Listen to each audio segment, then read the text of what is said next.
তুমি এবং তোমার বর্তমান ভালোবাসার মানুষ দুজনে সোলমেট কিনা সেটা জানার জন্য আজকের এই ভিডিওটা সম্পূর্ণ দেখো। কারণ আজকের এই ভিডিওতে আমি 9টা পয়েন্ট বলবো যার মাধ্যমে তুমি বুঝতে পারবে যে তোমাদের মধ্যে সোলমেট কানেকশন আছে কিনা। দেখো, আমরা এটা অনেকে বিশ্বাস করি, আবার অনেকে আছেন যারা বিশ্বাস করেন না, কিন্তু অনেক বড় বড় ফিলোসফাররা বলেছেন এবং হিন্দু শাস্ত্রে এটাকে বারবার উল্লেখ করা হয়েছে যে আমাদের পুনর্জন্মের কানেকশন থাকে। অর্থাৎ আমরা বর্তমানে যেসব মানুষগুলোর সাথে আছি সেই সব মানুষগুলো আমাদের পাস্ট লাইফেও ছিল। বিষয়টা একটু বোঝার চেষ্টা করো যে এখন আমরা যেহেতু মানুষ হিসাবে বা অন্যান্য প্রাণীরা যারা এখন বর্তমানে আছে তারা কিন্তু আগেও জন্ম নিয়েছে। কারণ তারা যদি আগে জন্ম না নিত তাহলে তারা এই জন্মটা অ্যাটলিস্ট পেত না। এখন যারা নেই বা আগের জন্মে যারা মোক্ষ লাভ করেছে তারা কিন্তু আর এই জন্মে ফিরে আসেনি, মানুষ রূপে হোক বা অন্যান্য পশু পাখি কীটপতঙ্গ রূপেই হোক। তো আমরা যারাই এখন পৃথিবীতে নিঃশ্বাস নিচ্ছি তারা আগেও ছিলাম। বোঝা গেল? সিম্পল বিষয়, যেটা আমাদের হিন্দু শাস্ত্রে বারবার উল্লেখ করা হয়েছে। সো আগের লাইফে অনেক মানুষ আমাদের সাথে ছিল, সেই সব মানুষগুলো যে এখন আমাদের বর্তমানে আছে তেমন কিন্তু নয়। সেই সব মানুষগুলোর মধ্যে কিছু মানুষ হয়তো মোক্ষ লাভ করেছেন এবং কিছু মানুষের সাথে আমাদের কানেকশন টোটালি বন্ধ হয়ে গেছে। মানে একটা সার্কেল থাকে, সেই সার্কেলটা পূরণ হয়ে গেছে, তাদের সাথে আমাদের দেওয়া নেওয়ার যে প্রসেস সেটা কমপ্লিট, তাই তারা মোক্ষ লাভ করে চলে গেছেন। ম্যাক্সিমাম মানুষজন আমাদের এই জন্মেও আছেন এবং এই জন্মেও নতুন কিছু মানুষ অ্যাড হচ্ছে আমাদের জীবনের সাথে। তো এখান থেকেই অনেক মানুষের মনে প্রশ্ন আসে যে দাদা, আমি যে মানুষটাকে ভালোবাসছি সেই মানুষটা কি আমার সোলমেট, সেটা জানার কি কোনো উপায় আছে? হ্যাঁ, আছে। সেটা জানার জন্য আজকের এই ভিডিওটা সম্পূর্ণ দেখতে হবে এবং 9টা পয়েন্ট বলবো। এই 9টা পয়েন্টকে মিলিয়ে নিতে হবে যে তোমাদের মধ্যে এগুলো ঘটছে কিনা বা এগুলো ঘটেছে কিনা। যদি ঘটে তাহলে বুঝতে পারবে যে তোমরা সোলমেট, তোমাদের মধ্যে সোলমেট একটা কানেকশন আছে এবং আগের জন্মে অর্থাৎ পাস্ট লাইফেও তোমরা একসাথে ছিলে এবং সেই জন্যই এখন বর্তমানে একসাথে আছো এবং ভবিষ্যতেও একসাথে থাকার চান্স 90%-এর ওপর রয়েছে। 10% কেন নয়? কারণ অনেক মানুষ থাকে যারা অনেক ধরনের ভুলভাল ডিসিশন নেয়, তার জন্য তাদের সোলমেটকেও তারা হারিয়ে ফেলে। সেই জন্য বললাম 90% চান্স রয়েছে যদি সোলমেট কানেকশন হয় তাহলে সারা জীবন একসাথে থাকার। আচ্ছা, সোলমেট কানেকশন চিনবো কেমন করে? সেটার জন্য এই 9টা পয়েন্ট তোমাকে মেলাতে হবে। 9টা পয়েন্ট বলার আগে বলি, যদি তোমার লাইফে কোনো রকম সমস্যা রয়েছে, সেই সমস্যাটা নিয়ে আমার সাথে সরাসরি ডিসকাস করতে চাও, তাহলে প্রত্যেক বুধবার সন্ধ্যে 7:30টায় ফ্রি লাইভ সেশন হয় আমার ব্লগ চ্যানেলে। অবশ্যই ব্লগ চ্যানেলে সেই লাইভ সেশনটা জয়েন করো। ব্লগ চ্যানেলের লিঙ্ক প্রত্যেক ভিডিও ডেসক্রিপশন বক্সে পাবে। ব্লগ চ্যানেলের নাম শান্তিনিকেতনের শান্তনু। সেখানে আমি হিন্দু সংস্কৃতি, হিন্দু কালচার নিয়ে অনেক ভিডিও বানাচ্ছি। মূলত ওখানে ব্লগ ভিডিও আপলোড হয়, ইনফরমেটিভ ব্লগ, কিন্তু ম্যাক্সিমাম ব্লগগুলো তীর্থক্ষেত্রগুলোকে নিয়েই আমি উল্লেখ করি, তুলে ধরি এবং খুব কম বাজেটে তীর্থ কিভাবে করা যেতে পারে এবং সেখানকার অনেক যে ডিটেলস আছে সেগুলো পুঙ্খানুপুঙ্খভাবে আলোচনা করার চেষ্টা করি। সো এক একটা ভিডিও থেকে তুমি প্রচুর ইনফরমেশন পাবে, দেখতে পারো। নাম শান্তিনিকেতনের শান্তনু, লিঙ্ক পাবে প্রত্যেক ভিডিওর ডেসক্রিপশন বক্সে। আচ্ছা, সম্পূর্ণ ভিডিওটা দেখতে হবে, 9টা পয়েন্টকে মেলাতে হবে। শুরু করি। ফার্স্ট পয়েন্ট, যখনই তুমি আর তোমার ভালোবাসার মানুষ সোলমেট হবে তখন দেখবে তোমাদের চিন্তাধারা অনেকটা একই রকম হবে। মোটামুটি ধরে নাও 70 থেকে 90% চিন্তাধারা তোমাদের একই রকম হবে। তোমাদের মেন্টালিটি ম্যাক্সিমাম ক্ষেত্রে ম্যাচ করবে। একদম ছোট্ট নগণ্য বিষয় থেকে শুরু করে বড় বড় ডিসিশন নেওয়াতেও তোমাদের দুজনের মত একই রকম হবে। হ্যাঁ তো হ্যাঁ, না তো না। বেশিরভাগ ক্ষেত্রে মতবিরোধ হয় না যারা সোলমেট কানেকশনের মধ্যে থাকে তাদের মধ্যে। তো তোমাদের যদি 70 থেকে 90% মতামত দুজনেরই একই হয়, মিলে যায়, তাহলে বুঝবে তোমরা সোলমেট কানেকশন। কারণ এই সোলমেট কানেকশন একই সাথে যেহেতু সারা জীবনটা কাটাবে, তাই তাদের মতবিরোধ খুব একটা হয় না। তাদের জীবনের লক্ষ্য একই রকম হয় বেশিরভাগ ক্ষেত্রেই এবং তারা একসাথে থেকে যাওয়ার আরো একটা চান্স এখানে পায়। কারণ তারা যেহেতু জানে যে দুজনের জীবনের লক্ষ্য এক, দুজনের সাথে থাকলে আমরা দুজনেই জীবনের লক্ষ্যকে পূরণ করতে পারবো, তাই তারা একসাথে সারা জীবন থেকে যায়। তাই তোমাদের দুজনের মতামত এক কিনা সেটা নিচে কমেন্টে অবশ্যই জানাবে। মূলত আমি 9টা পয়েন্ট বলবো, 9টা পয়েন্টের মধ্যে যতগুলো মিলবে ততগুলো টিক মার্কের মাধ্যমে জানাবে। ধরো একটা মিলছে তাহলে একটা টিক মার্ক, 5টা মিলছে 5টা টিক মার্ক, 9টাই যদি মেলে তাহলে 9টা টিক মার্কের মাধ্যমে জানাবে তোমরা সোলমেট কানেকশন কিনা, সেটা আমি তাহলে বুঝতে পারবো।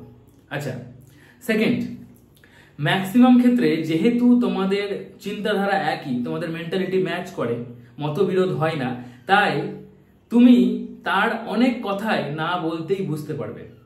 তার মুখাভঙ্গি দেখে বা তার ব্যবহার দেখে বা তার জাস্ট একটু হাঁ করা দেখেই তুমি ধরতে পারবে সে কি বলতে চাইছে, সে কেমন সিচুয়েশনের মধ্যে আছে, সে কি শুধু মুখে হাসি দেখাচ্ছে নাকি সত্যিই সে হাসছে, সেটা তুমি বুঝতে পারবে। অনেক মানুষ থাকে যারা মুখে হাসি দেখায় কিন্তু ভিতরে ভিতরে প্রচুর কষ্টে থাকে, তো সেই বিষয়টা তুমি বুঝতে পারবে। যদি এমন হয়, প্রায় সময় তোমাদের মধ্যে এমন হয়, তাহলে বুঝতে হবে যে তোমরা সোলমেট কানেকশন। যেহেতু আত্মা কখনো মরে না, আত্মার কখনো মৃত্যু হয় না, তাই দুজনের আত্মাই আগের জন্মেও একসাথে ছিল, তাই দুজন দুজনকে খুব ভালোভাবে চেনে। আর যেহেতু এই জন্মেও এসে তারা একসাথে আছে, তাই না বলাতেও অনেক কিছু তারা বুঝতে পারবে। তুমি তারটা বুঝতে পারবে, সে তোমারটা বুঝতে পারবে। তো যদি তোমার সাথে এই ঘটনাটা ঘটে তাহলে নিচে টিক মার্কের মাধ্যমে জানাবে। থার্ড পয়েন্ট, প্রথম দেখাতেই দুজনকে দুজনের খুব চেনা লাগবে, খুব তাড়াতাড়ি তোমরা বন্ধু হয়ে যাবে, খুব কাছাকাছি চলে আসবে তোমরা। কারণ যেহেতু আত্মা দুটো আত্মা দুজনকে প্রথম থেকে চেনে, তাই খুব অল্প সময়ের মধ্যে তোমরা দুজনের খুব কাছে চলে আসবে। মনে হবে যে হ্যাঁ, এই মানুষটাকে যেন আমি আগে থেকেই চিনি, এই মানুষটার সবকিছুই আমার ভালো লাগছে এবং আমার যা যা ভালো লাগে না তার সেই জিনিসগুলো ভালো লাগে না। খুব তাড়াতাড়ি তোমরা যদি দুজন দুজনের কাছাকাছি চলে আসো প্রথম দেখার পর, তাহলে বুঝতে হবে তোমরা সোলমেট কানেকশন। 4 নম্বর পয়েন্ট, অনেক সময় দেখবে এমন হবে যে তোমার যখন খারাপ সিচুয়েশন হবে, শুধুমাত্র তার কথা ভেবেই তোমার কষ্ট অনেক কম হবে। হ্যাঁ, কারণ তুমি তার কাছে খুব সিকিউর ফিল করবে। যদি সে সামনে থাকে তাহলে তো খুব ভালো, মাথার মধ্যে অনেক বড় একটা চাপ থাকলেও সামনাসামনি যদি থাকে সে, তাহলে তার সাথে একটু কথা বলে তার কোলে একটু মাথা রেখে অনেকটাই রিলিফ হয়ে যাবে, তোমার সেই সমস্যাগুলো যেন শেষ হয়ে যাচ্ছে এমন মনে হবে।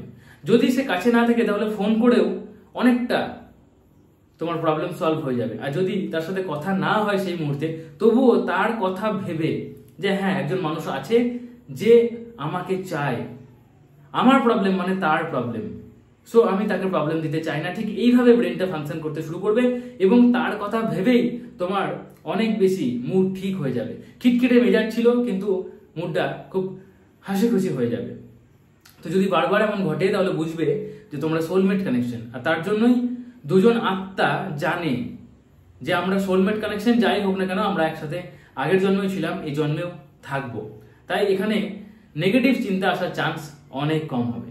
খুব গরমের মধ্যে ভিডিও বানাচ্ছি, তাই প্লিজ একটু ভিডিওটা লাইক করে শেয়ার করে দিও, অন্য মানুষকে দেখার সুযোগ করে দিও এবং তাতে আমিও কিছুটা মোটিভেশন পাবো। আমার এই স্টুডিওতে এসি নেই এবং দরজা জানলা বন্ধ করে প্রচন্ড গরমের মধ্যে 40 ডিগ্রি সেলসিয়াস তাপমাত্রা, তার মধ্যে আমাদের ভিডিও বানাতে হচ্ছে শুধুমাত্র তোমরা চাইছো বলে। সো একটু সাপোর্ট করো। যাই হোক, 5 নম্বর পয়েন্ট, একটা বিষয় খেয়াল করে দেখবে যে তুমি তার ব্যাপারে কখনোই খারাপ ভাবতে বা বলতে পারবে না।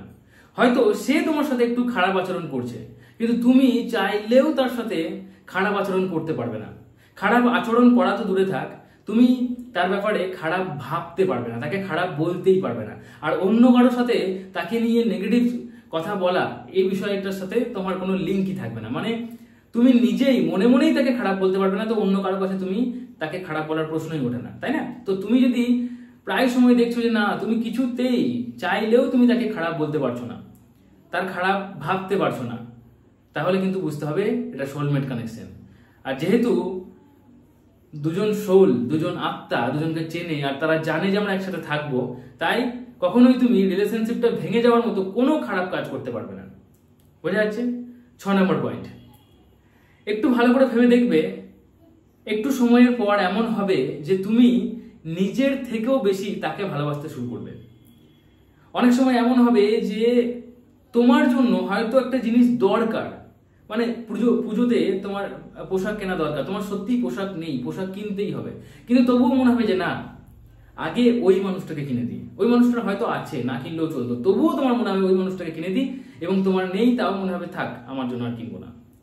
যতই হোক নিজের থেকে বেশি সম্মান করতে ইচ্ছা করবে, নিজের থেকে বেশি দিতে ইচ্ছা করবে, নিজের থেকে তার আয়ু যেন বেশি বেড়ে যায় সেই কামনা করতে ইচ্ছা করবে, নিজের থেকে বেশি ভালোবাসতে ইচ্ছা করবে, অন্যান্য মানুষের কাছে নিজেকে ছোট করে তাকে বড় করতে ইচ্ছা করবে। যদি এটা প্রবলভাবে হচ্ছে তাহলে বুঝতে হবে যে তোমরা সোলমেট কানেকশন। শুধুমাত্র তোমার মধ্যে শুধু থাকলে এটা হবে না, তার মধ্যেও কিন্তু থাকতে হবে। যদি তার মধ্যেও থাকে তাহলে কিন্তু বুঝবে যে অবশ্যই তোমরা সোলমেট কানেকশনের মধ্যে আছো, তার জন্যই এমনটা হচ্ছে। তো তোমাদের মধ্যে কতগুলো ঘটে নিচে টিক মার্কের মাধ্যমে জানাবে। 6টা পয়েন্ট বললাম, আরো 3টে পয়েন্ট বলবো। 9টা পয়েন্টের মধ্যে যতগুলো ঘটবে টিক মার্কের মাধ্যমে জানাবে, এবং এই রিলেটেড কিছু প্রশ্ন থাকলে নিচে কমেন্ট করবে। এবং সাথে সাথে তোমরা যদি তোমাদের সমস্যা নিয়ে ডিসকাস করতে চাও তাহলে আমার ব্লগ চ্যানেলে প্রত্যেক বুধবার সন্ধ্যে 7:30টায় লাইভ সেশন হয়, সেটা জয়েন করতে পারো। ব্লগ চ্যানেলের লিংক প্রত্যেক ভিডিও ডিসক্রিপশন বক্সে পাবে। ব্লগ চ্যানেলের নাম শান্তিনিকেতনের শান্তনু, ঠিক আছে? আচ্ছা, 7 নম্বর পয়েন্ট, একটু খেয়াল করে দেখবে তুমি হয়তো নিজের অ্যাটিটিউডটা সব জায়গায় ধরে রাখো। তুমি একটু হলেও ইগোস্টিক মানুষ। যে মানুষ তোমার সাথে যেমন ব্যবহার করে তুমি তার সাথে ঠিক তেমনই ব্যবহার করো, আর এটাই করা উচিত। কিন্তু তার ক্ষেত্রে একটু ডিফারেন্ট হয়ে যায়। তুমি তার ক্ষেত্রে এটা করতে পারো না, এটা মানতে পারো না বা মেনে চলতে পারো না। অনেক সময় এমন হয় যে সে তোমাকে একটু অপমান করে ফেলেছে, কিন্তু তুমি তাকে ঘুরিয়ে অপমান করতে পারো না। নিজের ইগোটা তাকে দেখাতেই পারো না, নিজের অ্যাটিটিউডটা তার কাছে যেন ধরে রাখতে পারো না। যেন মনে হয় যে ঠিক আছে আমরা দুজন তো এক, আমরা দুজন একই একজন, দুটো শরীর হলেও দুটো মন এক, দুটো আত্মা একই। তাই তুমি তার কাছে ঠিক তুমি যেমন ভিতরে ঠিক তেমনটাই দেখাও। সেখানে কোনো রকম মুখোশ পরে তাকে দেখানোর দরকার হয় না। কিছুতেই তুমি অ্যাটিটিউড ধরে রাখতে পারো না, কিছুতেই তুমি রাগ করতে পারো না, কিছুতেই তুমি ইগোটাও দেখাতে পারো না। যদি এমনটা দুজনের সাথেই ঘটে, মানে সেও যদি এমনটাই করে, তাহলে বুঝতে হবে এটা অবভিয়াসলি সোলমেট কানেকশন, তাছাড়া এটা সম্ভব নয়। বুঝে গেল? আচ্ছা, 8 নম্বর পয়েন্ট, খুব গুরুত্বপূর্ণ একটা পয়েন্ট। যদি দেখো যে তোমাদের মধ্যে টেলিপ্যাথি কাজ করছে, তাহলে বুঝবে তোমরা অবভিয়াসলি সোলমেট কানেকশন। এই টেলিপ্যাথি ম্যাক্সিমাম ক্ষেত্রে শুধুমাত্র সোলমেট কানেকশনের মধ্যে যারা থাকে তাদের সাথেই কাজ করে। টেলিপ্যাথি অর্থাৎ ব্রেন টু ব্রেন মেসেজ পাঠানো। টেলিপ্যাথি নিয়ে আমি ডিটেলস একটা ভিডিও বানিয়েছি, সেটা তুমি যদি দেখতে চাও তাহলে অবশ্যই আমার চ্যানেলে গিয়ে আমার ভিডিও সেকশনে স্ক্রল করলে দেখতে পাবে, কিংবা আমার যে প্লেলিস্ট আছে সেখানে লজ অফ আওয়ার লাইফ নামক একটা প্লেলিস্ট আছে, সেখানে তুমি টেলিপ্যাথি সার্চ করলে পেয়ে যাবে, একটু নিচে দিকে গেলেই পেয়ে যাবে। কিংবা তুমি ইউটিউবে গিয়ে সার্চ করতে পারো টেলিপ্যাথি, দেন আমার চ্যানেলের নাম লিখবে টেলিপ্যাথি শান্তনুস জ্ঞান, তাহলে কিন্তু সামনে তোমার ওই ভিডিওটা চলে আসবে, দেখতে পারো। ঠিক আছে? টেলিপ্যাথি মূলত ব্রেন টু ব্রেন মেসেজ পাঠানো। এক লাইনে একটু বুঝিয়ে বলে দিই। অনেক সময় দেখবে তুমি তার কথা চিন্তা করছো আর সেই সময় তার ফোন এলো, তুমি তাকে মনে মনে কিছু একটা বলছো, হ্যাঁ, সে হয়তো রাস্তা দিয়ে গেছে এবং তুমি খবর পেয়েছো যে ওই রাস্তায় একটা বড় গাছ ভেঙে পড়ে আছে এবং তুমি চাইছো যে ওই দিকে যেন সে না যায়, কারণ অনেকটা ঘুরে যেতে হবে। তাহলে তুমি ফোন করছো তাকে এবং ফোন ধরছে না, কিন্তু তুমি মনে মনেই বলছো যে তুমি যেন ওইদিকে না যাও, এবং দেখছো যে সে পরে ফোন করে বলছে না আমি তো ওদিকে যাইনি, আমি এদিকেই গিয়েছিলাম। তো এরকম যদি প্রায় সময় ঘটে তাহলে বুঝতে হবে তোমাদের মধ্যে টেলিপ্যাথি কাজ করছে, কারণ তোমরা সোলমেট কানেকশন হলে ব্রেন টু ব্রেন মেসেজ পাঠানো যায়। তুমি তাকে মনে মনে হয়তো বলছো যে এই সময় তুমি ফোন করলে খুব ভালো হয়, তার ফোন চলে আসবে। 10 বার করলে মোটামুটি ধরে নাও 7 বার 8 বার কাজ করে। যতটা ভালো স্ট্রং কানেকশন হবে ততটাই বেশি ভালোভাবে কাজ করবে। তুমি চাইছো যে সে এসে তোমাকে একটা সারপ্রাইজ দেখ, এবং সে সামনে এসে তোমাকে সারপ্রাইজ দিচ্ছে। এটা বহু মানুষের সাথে ঘটে। যদি বারবার ঘটে তাহলে বুঝবে যে তোমাদের মধ্যে সোলমেট কানেকশন আছে, তাই টেলিপ্যাথি হচ্ছে। 9 নম্বর পয়েন্ট, লাস্ট পয়েন্ট বা নট দ্য লিস্ট। অনেক সময় খেয়াল করে দেখবে তোমাদের দুজনের মধ্যে খুব বেশি ঝগড়াঝাটি হয়েছে, দুজনেই ডিসিশন নিয়েছো দুজন দুজনের সাথে থাকবে না, দুজন দুজনকে ছেড়ে যাওয়ার চেষ্টাও করেছো, কিন্তু কোনো না কোনো একটা অলৌকিক শক্তি এসে এমন কিছু পরিস্থিতির সৃষ্টি করেছে যে পরিস্থিতির জন্য তোমরা আবার একসাথে থেকে গেছো। মূলত ইউনিভার্সও জানে যে এটা সোলমেট কানেকশন। দুজন আত্মা আগের জন্মে একসাথে ছিল, এই জন্মেও একসাথে থাকবে। তাই অনেক সময় মানুষ যদি ব্রেনের দ্বারা ভুলভাল ডিসিশন নেয়, তাহলে ইউনিভার্স এমন কিছু পরিস্থিতি সৃষ্টি করে যে পরিস্থিতির দ্বারা তারা আবার একসাথে থেকে যায়। এবং এইভাবে তোমরা যদি অনেকবার থেকে গেছো তাহলে বুঝতে হবে এটা সোলমেট কানেকশন। কারণ দুটো সোলমেট থাকলে, দুজন সোল যদি দুজনকে চেনে এবং তারা যদি সোলমেট হয়, তাহলে তারা একসাথে থেকে যাওয়ার চান্স থাকে 90%। সো তোমরাও থেকে যাবে। তোমাদের সাথে কি ঘটে এমন কিছু নিচে কমেন্টে জানাও। 9টা পয়েন্টের মধ্যে তোমার সাথে কতগুলো ঘটে নিচে কমেন্টে টিক মার্কের মাধ্যমে অবশ্যই জানাও। কোনো প্রশ্ন থাকলে নিচে কমেন্ট করো। লাইভ সেশন জয়েন করো প্রত্যেক বুধবার শান্তিনিকেতনের শান্তনু ব্লগ চ্যানেলে। এবং এই ভিডিওটা একটু প্লিজ হোয়াটসঅ্যাপ স্ট্যাটাসে শেয়ার করে দাও। ভালো লাগলে অবশ্যই লাইক করো। চ্যানেলটি যদি এখন সাবস্ক্রাইব করে না থাকো তাহলে অবশ্যই এই শান্তনুস জ্ঞান ইউটিউব চ্যানেলটিকে সাবস্ক্রাইব করে নাও। এখানে এমন কিছু শেখানো হয় যেগুলো তোমার জীবনে প্রতিনিয়ত কাজে লাগে। চলো আজকের মধ্যে এটুকুই। Tata, take care, thank you, ভালো থেকো, ভালো রেখো।